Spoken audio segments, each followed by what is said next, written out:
الحمد لله نحمده ونستعينه ونستغفره ونؤمن به ونتوكل عليه ونعوذ بالله من شرور أنفسنا ومن سيئات أعمالنا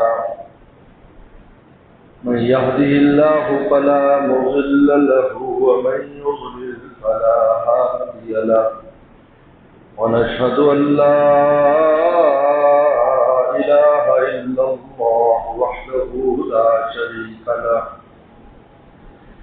ونشهد أن سيدنا وسندنا وحبيبنا وشفيعنا ومولانا محمدا عبده ورسوله صلى الله عليه وعلى آله وأصحابه وبارك وسلم. أما بعد فأعوذ بالله من الشيطان الرجيم. بسم الله الرحمن الرحيم. لقد كان لكم في رسول الله أسوة حسنة لمن كان يرجو الله واليوم الآخر وذكر الله كثيرا. قال النبي صلى الله عليه وسلم: لو كان موسى حيا ما وسعه إلا اتباعي، أو كما قال عليه الصلاة والسلام. صدق اللہ وصدق رسولہ النبی الکریم. پیغمبر صلی اللہ علیہ وسلم ارشاد فرماتے ہیں کہ اگر موسیٰ صلی اللہ علیہ وسلم بھی زندہ ہوتے ان کو بھی میری اتباع کے بغیر چارہ نہیں تھا. موسیٰ علیہ السلام بڑے اولو العزم پیغمبر ہیں اور قرآن مجید میں سب سے زیادہ واقعات موسیٰ صلی اللہ علیہ وسلم کے. اور آپ کی امت کا زمانہ بھی بڑا طویل رہا ہے. ہزاروں پیغمبر موسیٰ علیہ السلام کے بعد اس امت میں آئے، یہود میں آئے، یہاں تک عیسیٰ علیہ السلام آئے. جناب فرماتے ہیں کہ موسیٰ لو کان موسیٰ حیا، اگر وہ زندہ ہوتے ما وصل الا اتباعی، ان کو کوئی گنجائش نہیں تھی سوائے میری اتباع کرنے. پیغمبر صلی اللہ علیہ وسلم پر وحی آتے ہی سارے ادیان منسوخ ہو گئے. اب راستہ چلے گا تو وہی چلے گا جو رسول اللہ کا راستہ ہے، اب کسی کا راستہ نہیں. اگر پہلی امت کی بھی، پہلے نبیوں کی بھی کوئی بات اگر اس امت میں چلے گی اس وقت چلے گی جب پیغمبر صلی اللہ علیہ وسلم اس کی تصدیق فرما دے اور ہمیں اس پر چلنے کی اجازت دے. فرمایا لقد کان لکم فی رسول اللہ اسوۃ حسنہ. اے ایمان والو، پیغمبر السلام کی زندگی میں تمہارے لیے بہترین نمونہ ہے. اسوہ نمونے کو کہتے ہیں. نمونہ وہ ہوتا ہے جس میں کمی بیشی کی گنجائش نہیں ہوتی. یاد رکھیں، کوئی بھی نمونہ ہوتا ہے. میں آپ سے پوچھتا ہوں، آپ درزی کے پاس نمونہ لے جاتے ہیں، یہ دیکھو یہ میرے کپڑے ہیں، آپ نے ایسا بنانا ہے، اور اس کو نمونہ دے دیتے ہیں کہ یہ دیکھو یہ اپنے پاس رکھو، ایسی قمیض، ایسی شلوار، یہ پیمائش، یہ نمونہ. وہ لے لیتا ہے. اب اس میں سے اس کو پیمائش میں بڑھا دیتا ہے تو کہتا ہے یار اس میں کوئی حرج تو نہیں ہے، میں نے بڑھایا ہی ہے، کوئی گھٹایا تو نہیں ہے. آپ اس کو مزدوری دیں گے؟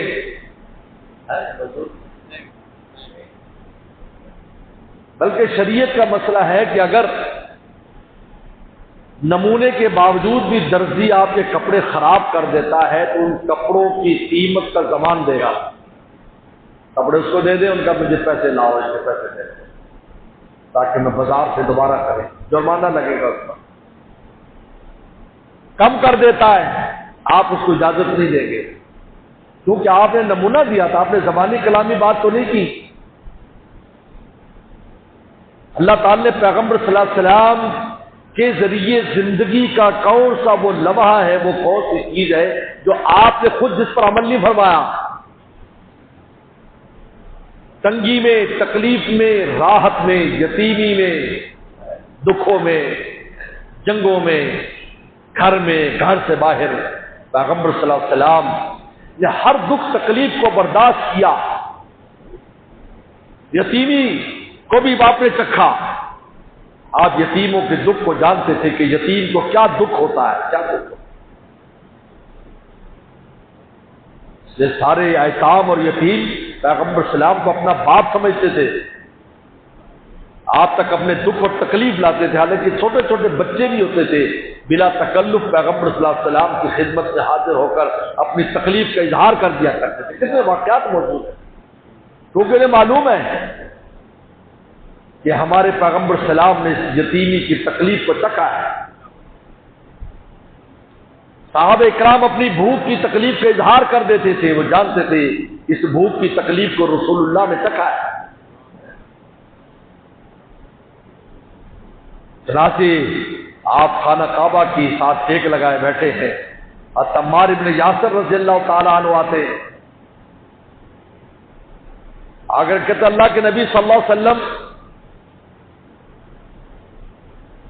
کب تک اس تکلیف میں رہیں گے، اس بھوک پیاس میں، اور اپنے پیٹ سے انہوں نے کفیز اٹھائی اور اس کے نیچے ایک پتھر بندھا ہوا تھا۔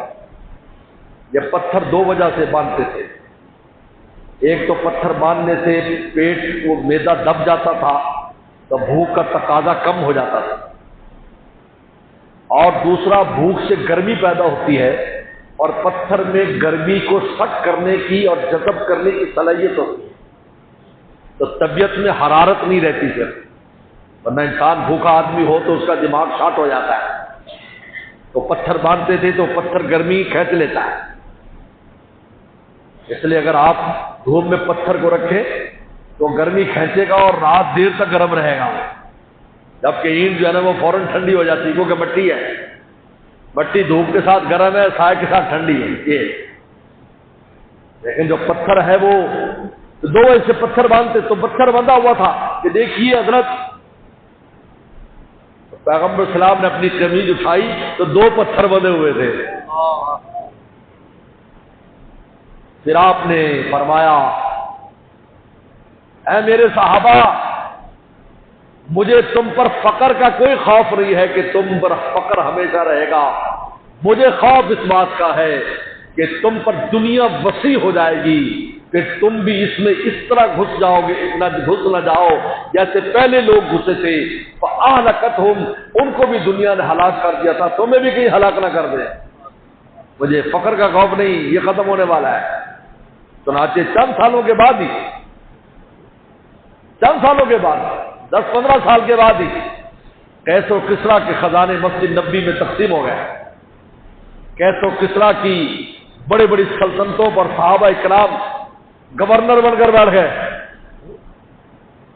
ابو ہریرہ رضی اللہ تعالیٰ عراق کے گورنر تھے،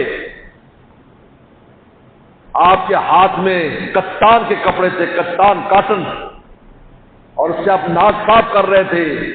ابو ہریرہ بس کر، تجھے وقت یاد نہیں؟ تو پیغمبر السلام کے منبر اور گھر کے درمیان بے ہوش ہو کر گر پڑتا تھا، لوگ سمجھتے تھے کہ ابو ہریرہ کو دورہ پڑ گیا ہے، حالانکہ مجھے دورہ نہیں ہوتا تھا، مجھے بھوک ہوا کرتی۔ اسوۃ حسنہ سلم کی زندگی میں بہترین نمونہ ہے۔ مجھے آپ کو زندگی میں کوئی بھی حالت پیش آئے، ہم یہ دیکھیں وسلم نے اس موقع پر کیا کیا، یہ ہے اصل بات۔ یہ ہمیں کہا جا رہا ہے کہ تم اگر راحت کی زندگی چاہتے ہو، دیکھو ہمارے محبوب نے اس وقت کیا کیا ہے۔ اور یہ آیت مبارکہ اتر کب رہی ہے؟ غزوہ احزاب میں، غزوہ خندق میں۔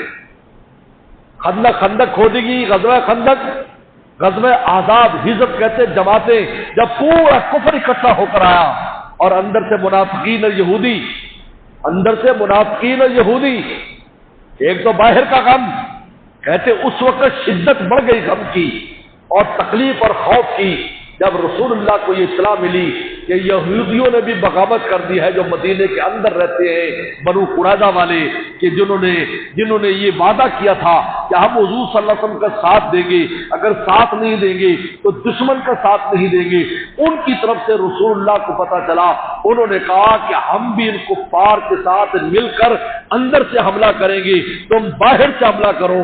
کہتے اس وقت خوف کی ایسی شدت بڑھ گئی کہ صحابہ نے کہا کہ اب تو کوئی صورت سمجھ میں نہیں آ رہی، اور منافقین نے خاص طور پر کہا کہ اب تم بچنے والے نہیں ہو۔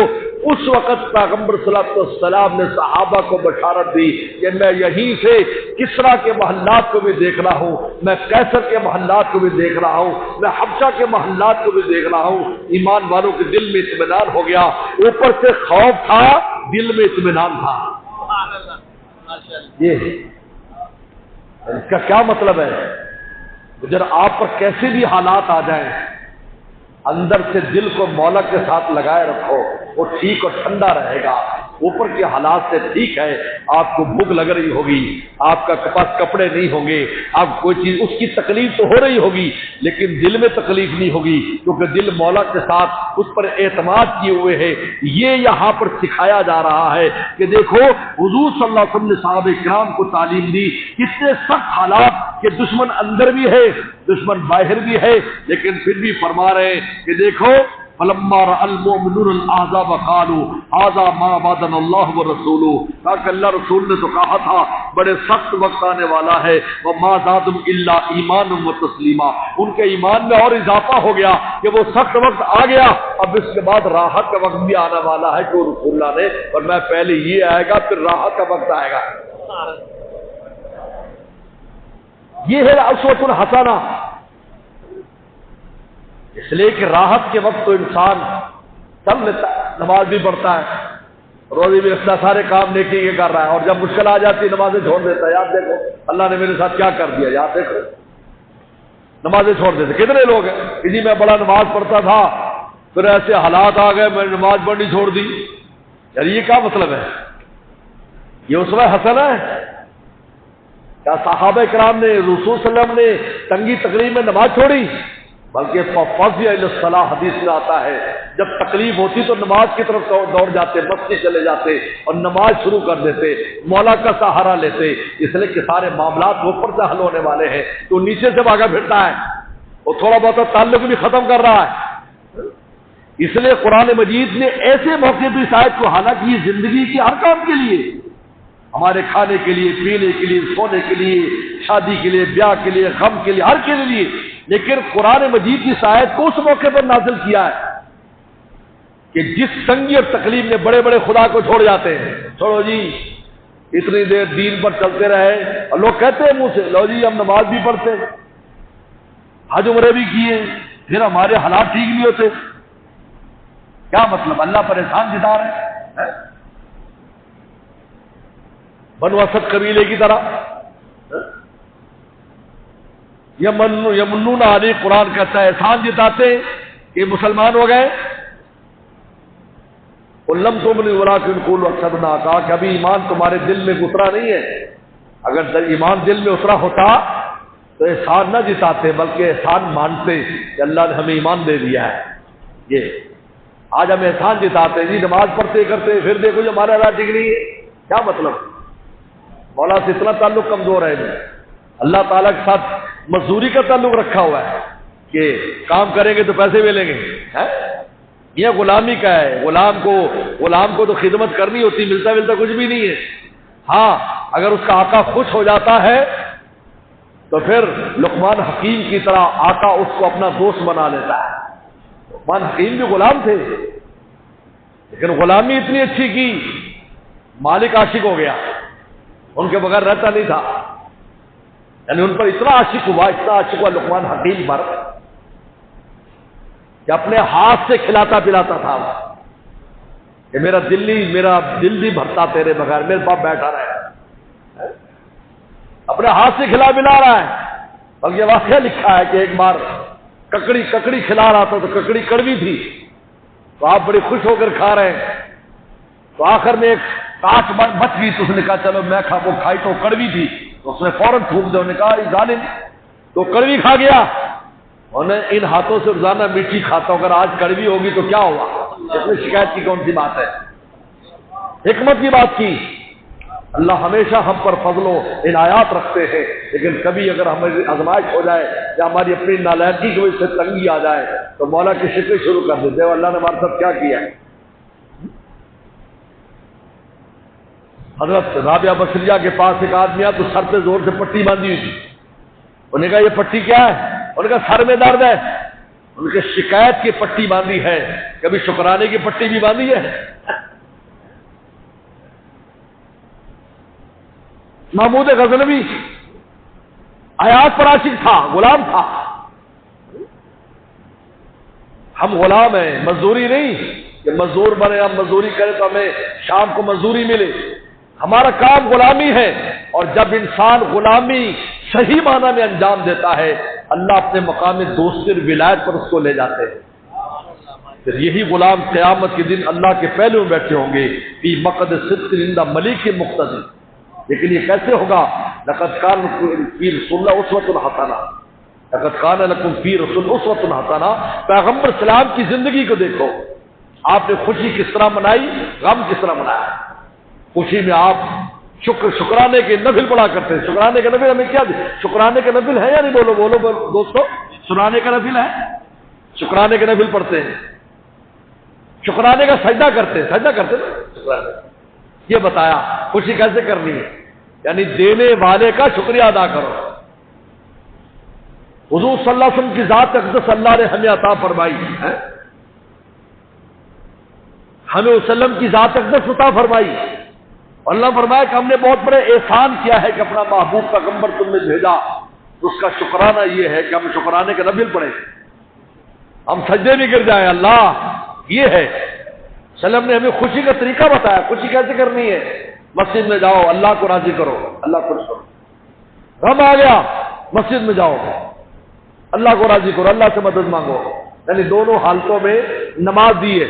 عجیب بات ہے، دونوں حالتوں میں نماز دی، شکرانے میں بھی نماز دی کہ نماز پڑھو، صدقہ خیرات کرو۔ امام بخاری رحمۃ اللہ علیہ کو ایک بار ایک خوشی ملی، کہتے 500 درہم، 500 درہم اس زمانے میں کوئی معمولی رقم نہیں تھی۔ کہتے 500 درہم اتنے تھے کہ ایک آدمی پورا سال 2.5 یا 3 درہم میں گزار لیا کرتا تھا، پورا سال، اتنے پیسے کی طاقت تھی۔ 500 درہم ایسے طلبہ اور غریبوں میں خوشی کی وجہ سے تقسیم کر دی۔ یہ ہے، یہ کرو، یہ اسوہ حسنہ ہے۔ ہمارے محبوب نے خوشی کیسے منائی؟ بہت بڑی خوشی ہے، اس سے بڑی کوئی خوشی نہیں کہ وسلم کی ذات ہمیں دی اور ہمیں ان کا امتی بنایا اور ہمیں ایمان عطا فرمایا۔ آپ کو یہ ساری کامیابیوں کی بنیاد یہ ہے، اور آخرت میں بھی ہمیں اسی کی امید ہے، اسی امید پر ہم آخرت میں جائیں گے۔ میں کہتا نا، ایک دو شرابی تھے، دو شاعر تھے، دونوں شرابی تھے، ایک ہندو تھا ایک مسلمان۔ اس ہندو نے وہ ساقی کی تو اس مسلمان نے اس نشے کی حالت میں اس کے ہاتھ میں جو شیشے کا جام تو اس کے سر پہ مارا زور سے اور زخمی کر دیا، مقدمہ ہو گیا۔ تو انگریز کی اس میں پیش ہوئے۔ انگریز نے کہا کہ یار اتنا بد عمل انسان ہے تو، شراب پیتا ہے، نہ نماز نہ روزہ، اور تو مولویوں والا کام کیا تو نے وہ کام کیا جس کے سر کے اوپر وہ مارا اس بات پر۔ انہوں نے کہا ٹھیک ہے، نالائق ہے، کچھ بھی ہے، سہارا تو رسول اللہ کی ذات ہے، انہوں نے سفارش کرنی ہے۔ اگر اس کی بات پر میں خاموش رہوں تو میرا سہارا مجھ سے چھن جائے، اس لیے میں نے غیرت کا ثبوت دیا ہے۔ یہی تو سہارا ہے جس کی بنیاد پر اللہ کے دربار میں جائیں، یہی سہارا ہے۔ اس لیے آپ نے خود فرمایا، پیغمبر سلام نے فرمایا کہ میں حوض کوثر پر تمہارا انتظار کروں گا، حوض کوثر پر امت سے فرمایا کہ لن یصاب مثلی انا فرطکم علی الحوض۔ عائشہ صدیقہ کی روایت ہے، میں آگے جا رہا ہوں، حوض کوثر پر تمہارا انتظام کرنے کے لیے جا رہا ہوں۔ انا فرطکم علی الحوض، حوض کوثر پر لن یصاب مثلی، میرا جیسا غم تمہیں نہیں پہنچا۔ کیونکہ میری جدائی کا غم ہے. جو صحابہ موجود تھے انہوں نے براہ راست اس غم کو چکا ہے، اور جو ہم لوگ ہیں ہمیں یہ غم ہے کہ ہم آپ کا دیدار نہ کر سکے. حدیث شریف میں آتا ہے رسول اللہ نے ارشاد فرمایا متی القا احبابی، میں اپنے پیاروں کو کب ملوں گا؟ صحابہ نے کہا کہ ہم آپ کے پیارے نہیں، کہا کہ تم تو میرے صحابہ ہو، میرے پیارے وہ ہیں جو تمہارے بعد آئیں گے، مجھے دیکھا نہیں ہے. ان کا دل چاہے گا جان قربان کر دے، مال قربان کر دے، خاندان قربان کر دے، میری ایک جھلک دیکھ لے. فرمایا مجھے بھی ان کا انتظار ہے کہ میں ان سے کب ملوں گا. کہاں ملیں گے؟ حوض کوثر پر ملاقات ہوگی. بہت بڑا سہارا، بہت بڑا انعام اللہ نے ہمیں دیا، جو یہاں بھی ہماری فکر وہاں بھی ہماری فکر ہے. اس لیے اللہ تعالی نے ختم نبوت کا تاج آپ کے سر پر سجا دیا کہ بس اب یہ ہمارے محبوب ہیں، ساری شانیں ہمیشہ کے لیے ان کی.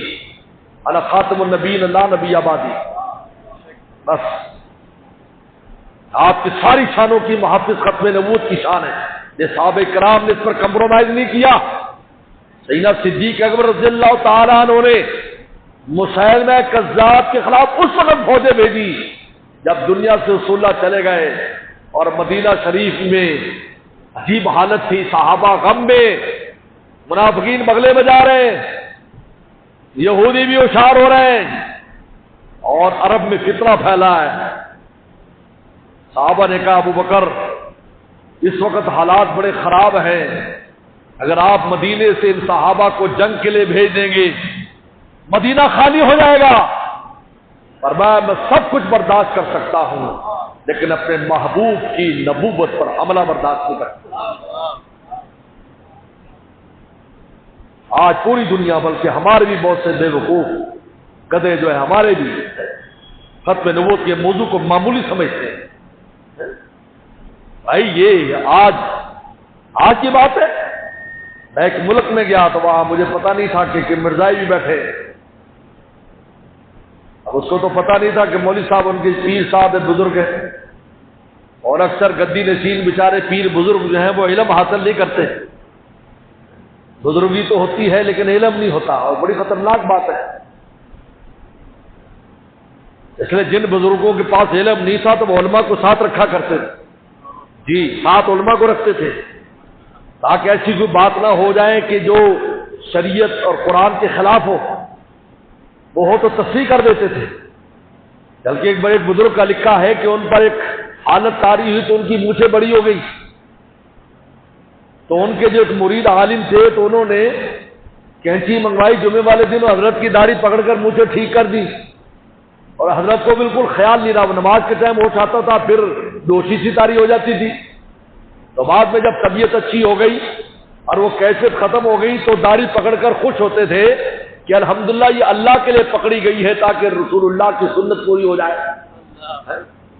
لیکن آج کل اس کا بھی اہتمام نہیں ہے، خود بھی علم نہیں اور جاہلوں کا مجمع، تو لوگ پھر دوست نے مجمع میں مجھے تو پتا نہیں سمجھ میں سوال کر دیا. جی ہمارے دوست ملنے آئے تھے، نے موقع پر کہا جی پیر صاحب ہے، بزرگ صاحب ہے، چلو. انہوں نے کہا جی یہ ختم نبوت کا مسئلہ 14ویں صدی کے مولویوں نے بنایا ہے نا جی، ایسے کہہ رہے ہیں نا جی. میں سمجھ گیا ہو اچھا یہ خبیث بھی یہاں چھپا ہوا ہے. میں نے کہا ابوبکر صدیق رضی اللہ تعالیٰ نے اس مسئلے کو سب سے پہلے ہائی لائٹ کیا ہے. وسلم کے فرمان کے بعد عملی طور پر اس پر اگر عمل کیا ہے حضور صلی اللہ علیہ وسلم کے بعد تو ابوبکر صدیق نے کیا ہے. تو ابوبکر صدیق 14ویں صدی کے مولوی صاحب ہیں.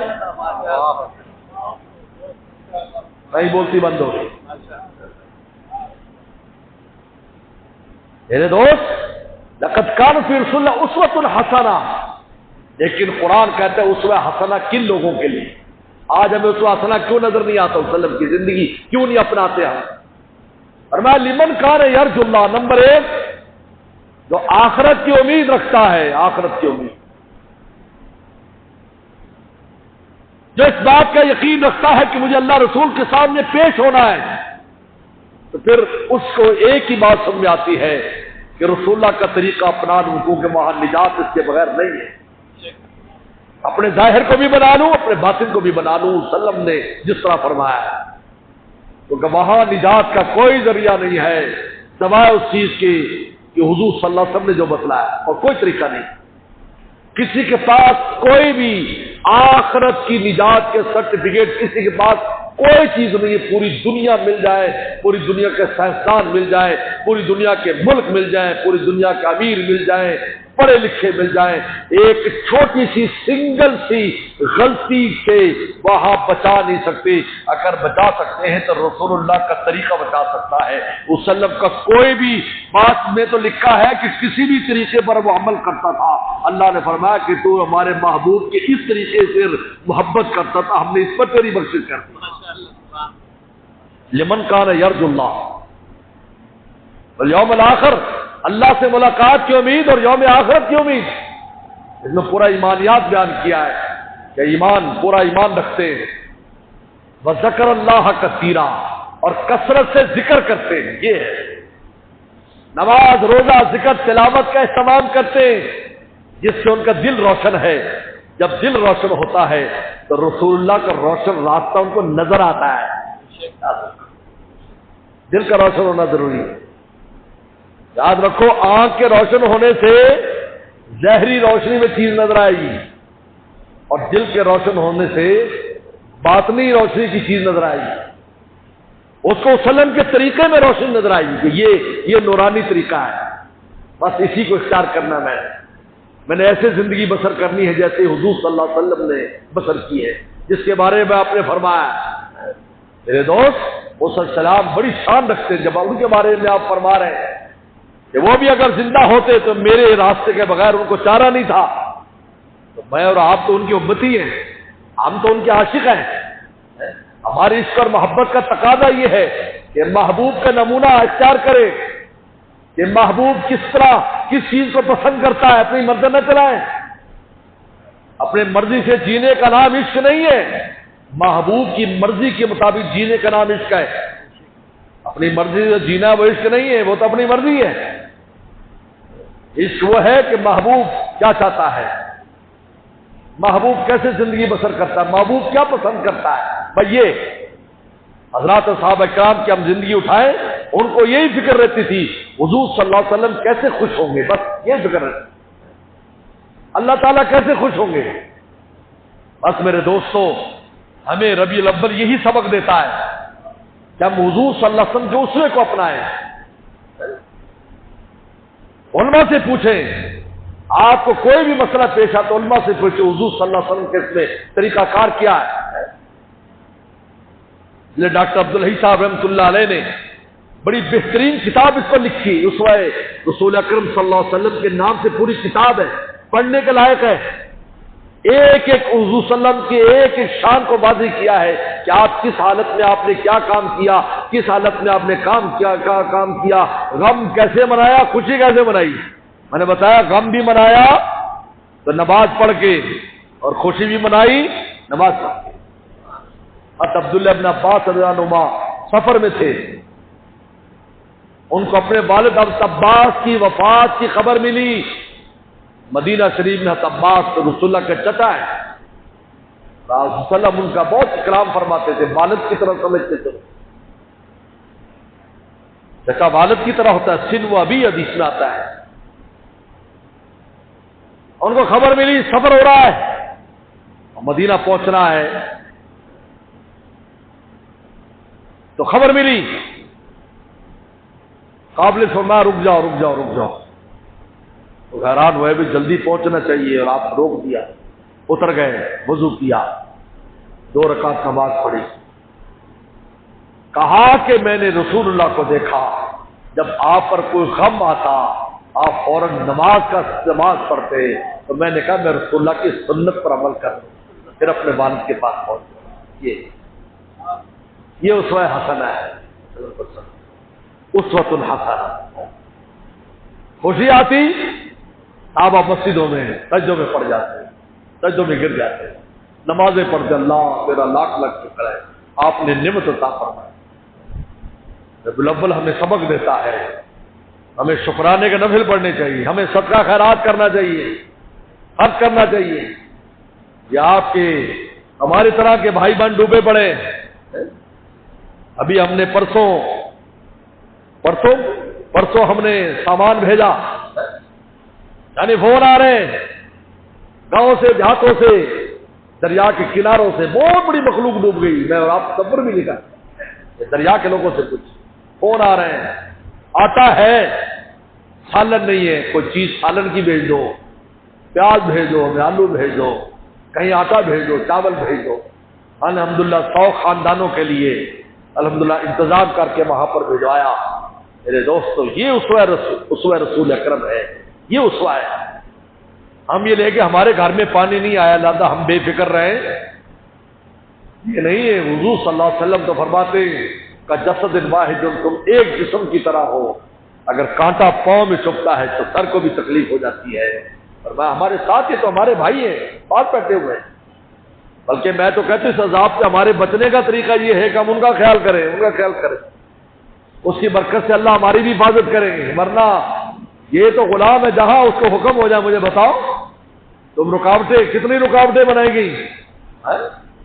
ہمارے پاس تو کوئی رکاوٹ بھی نہیں ہے، لاہور میں تو بڑی بڑی رکاوٹیں تھی، حکومتی مشینری تھی، سب ڈوب گئے، فقیر ہو گئے۔ سڑک پر آ کر بٹھا دے ان لوگوں کو جو کوٹھی اور کاروں کے اندر رہتے تھے، سڑک پر لا کر بٹھا دیا اللہ تعالیٰ، تو خدا کی ذات ہے۔ کبھی کوئی یہ نہ سمجھے دلی دور ہے، اس کی دلی دور ہے،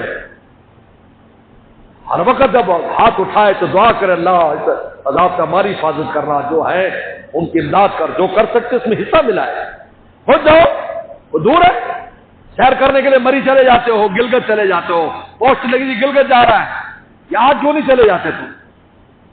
یہاں جا کر ان کی امداد کرو، جا کر دیکھو، پوچھو ان کے حالات، پوچھو ان کو، جا کر ان پر خرچ کرو، حضور صلی اللہ علیہ وسلم کے ناطے سے خرچ کرو، سلم کی عنایات تمہیں ملے گی کہ ایک امتی کا دوسرا امتی خیال کر رہا ہے۔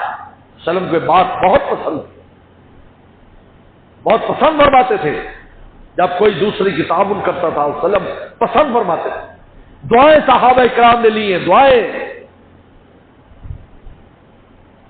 اور ایسی دعائیں لی ہیں جو صحابہ فرماتے ہیں کہ ہم تو فقیر تھے، آپ نے ایسی دعا دی مٹی میں ہاتھ مارتے سونا ہو جاتی، اللہ نے مال دولت ان پر کھول دیا۔